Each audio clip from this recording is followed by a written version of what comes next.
کیا رشیا جنگ ہار رہا ہے؟ رشیا کے پاس دنیا کے سب سے زیادہ نیوکلیئر ویپنز ہیں اور اسی بات کو دیکھتے ہوئے رشیا نے یوکرین کی شہری آبادی کے اوپر 500 کلو گرام وزنی بم گرایا جس سے کئی لوگ مارے گئے۔ رشیا کا لیڈر دنیا کا سب سے طاقتور انسان مانا جاتا ہے، پھر بھی کیوں دنیا کے الگ الگ کونوں سے خبریں آ رہی ہیں کہ رشیا یہ جنگ ہار رہا ہے؟ The reason is this man۔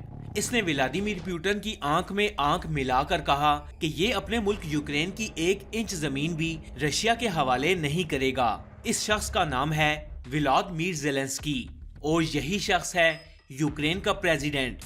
صرف ایک وائرل کلپ نے اس شخص کو یوکرین کا پریزیڈنٹ بنا دیا۔ اس وقت آدھی دنیا کے ممالک اس شخص کو دنیا کا بہادر ترین پریزیڈنٹ ڈکلیئر کر چکے ہیں، جبکہ باقی آدھی دنیا اسے ایک جوکر مانتی ہے۔ کیوں؟ اس کی کہانی کی شروعات کامیڈی سے ہوتی ہے۔ صرف 4 سال پہلے زیلنسکی یوکرین کے ٹاپ کامیڈینز میں شمار کیے جاتے تھے۔ یوکرین کا ایک فنی ٹی وی شو جس کا نام سرونٹ آف پیپل تھا، زیلنسکی نے اس میں ایک ٹیچر کا رول نبھایا۔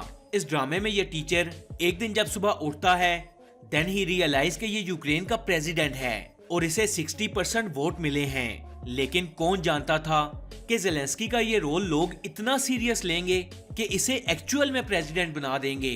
زیلنسکی کی ایک ویڈیو کلپ وائرل ہوئی تھی جس میں وہ یوکرین کے پرابلمز کے بارے میں ایک سپیچ دیتا ہے۔ صرف یہی نہیں، وہ تمام کرپٹ لوگوں کو گولیوں سے اڑا دیتا ہے۔ اسی کلپ نے لوگوں کو انسپائر کیا۔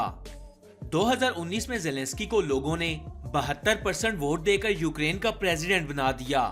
کیسے؟ صرف اور صرف سوشل میڈیا کے استعمال سے۔ اور یہ سچ میں دنیا کی تاریخ کا ایک عجیب واقعہ تھا جس میں ایک کامیڈین کو لوگوں نے سیدھا پریزیڈنٹ کی کرسی پر بٹھا دیا۔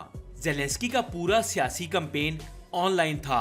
اب چونکہ یہ کامیڈین تھا تو اس کے سوشل میڈیا پر 4 ملین فالوورز تھے and that was 10% of Ukraine's population. لوگ اسے یوکرین کا ڈونلڈ ٹرمپ کہہ کر بلاتے تھے کیونکہ اسے بھی پالیٹکس کا کوئی آئیڈیا نہیں تھا۔ آپ چند سیکنڈز کے لیے سوچئے کہ وہ شخص جسے پالیٹکس کا ذرا بھی نالج نہیں تھا وہ سیدھا ایک ملک کا پریزیڈنٹ کیسے بن گیا؟ لیکن یہی ان ایکسپیرینس زیلنسکی کی طاقت بن گیا۔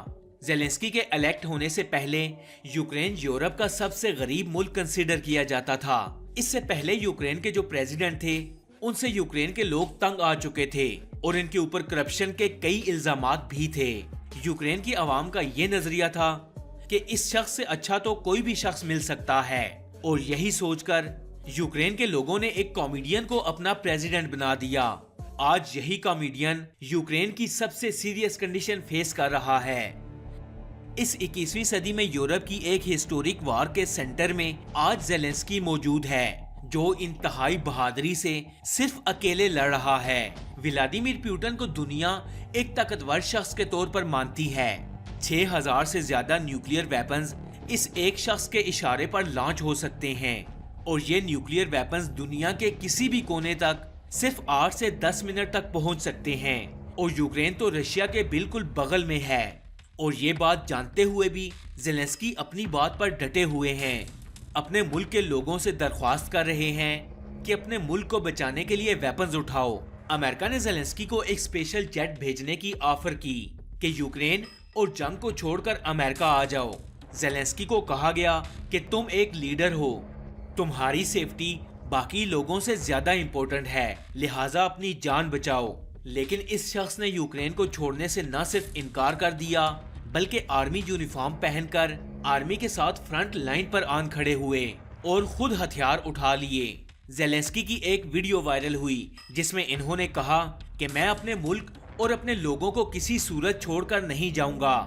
جب زیلنسکی کو امریکہ کی طرف سے اسپیشل طیارہ بھیجنے کی آفر کی گئی تو زیلنسکی نے سوشل میڈیا پر ایک پوسٹ شیئر کی اور وہ یہ تھی، I need ammunition, not a ride۔ آپ ایک سیکنڈ کے لیے سوچیں کہ اس چھوٹے سے قدم سے یوکرین کے سولجرز کا حوصلہ کس قدر بلند ہو گیا ہوگا جو اپنی ملک کی حفاظت کے لیے رشین فوجیوں کی گولیوں کا نشانہ بن رہے ہیں۔ صرف یوکرین کے لوگوں کو نہیں بلکہ زیلنسکی نے رشیا کے لوگوں کو بھی کہا کہ ایک وار میں سب سے زیادہ سفر کون کرتا ہے؟ دونوں ممالک کے لوگ۔ زیلنسکی کی یہ ویڈیو امپورٹنٹ کیوں تھی؟ کیونکہ یہ ویڈیو رشیا یا یوکرین کے بارے میں نہیں ہے، یہ ویڈیو ہمیں یاد دلاتی ہے کہ ایکچوئل میں لیڈر کیسا ہونا چاہیے۔ کئی بار ایک جنگ میں سائیڈ چننا انتہائی مشکل ہوتا ہے۔ رشیا شہری آبادی میں بھی اٹیک کر رہا ہے اور اس نے یوکرین کے اندر شہری آبادی پر 500 کلو گرام وزنی بم بھی گرایا، جس سے کئی لوگ مارے گئے۔ لیکن دوسری طرف یوکرین گورنمنٹ کا بھی پاکستانی اسٹوڈنٹس کے ساتھ رویہ ٹھیک نہیں ہے۔ لیکن یہاں یہ بات ذہن نشین کرنے کی ضرورت ہے کہ جب جہاز ڈوب رہا ہوتا ہے تو کیپٹن جہاز چھوڑ کر بھاگتا نہیں ہے، اور یہ مثال زیلنسکی کے اوپر بالکل ٹھیک بیٹھتی ہے۔ پیوٹن نے ملٹری کو کہا کہ یوکرین کا کنٹرول اپنے ہاتھ میں کر لیں، لیکن آن دا گراؤنڈ زیلنسکی کی بہادری یوکرین کی فوج کا حوصلہ آسمان پر لے گئی۔ یوکرین کا پریزیڈنٹ رشین ایگریشن کو سیلفیز کے ذریعے ہرا رہا ہے، کیونکہ سیلفیز اس بات کا ثبوت ہے کہ یہ لیڈر بھاگا نہیں، کیونکہ اصل میں ہمیں یہ سمجھنے کی ضرورت ہے that the world doesn't exist in a vacuum۔ Russia کی یہ ایگریشن تاریخ میں لکھی جائے گی اور دنیا اسے یاد رکھے گی، لیکن اس کے برعکس زیلنسکی کی بہادری بھی یہ دنیا ہمیشہ یاد رکھے گی۔ یہ جنگ جتنی فزیکل ہے اتنی ہی سائیکولوجیکل بھی، but the real war is won by perception۔ آپ کو یہ ویڈیو کیسی لگی؟ کمنٹس باکس میں اپنی قیمتی رائے سے ضرور آگاہ کیجیے گا۔ ایسی اور انفارمیٹیو ویڈیوز دیکھنے کے لیے سٹوری فیکٹس چینل کو سبسکرائب کر لیں اور ساتھ میں لگے بیل آئیکن کو بھی پریس کریں تاکہ مزید آنے والی ایسی انفارمیٹیو ویڈیوز کا نوٹیفیکیشن آپ کو مل سکے۔ میں ملوں گا آپ سے اگلی ویڈیو میں، تب تک کے لیے اللہ حافظ۔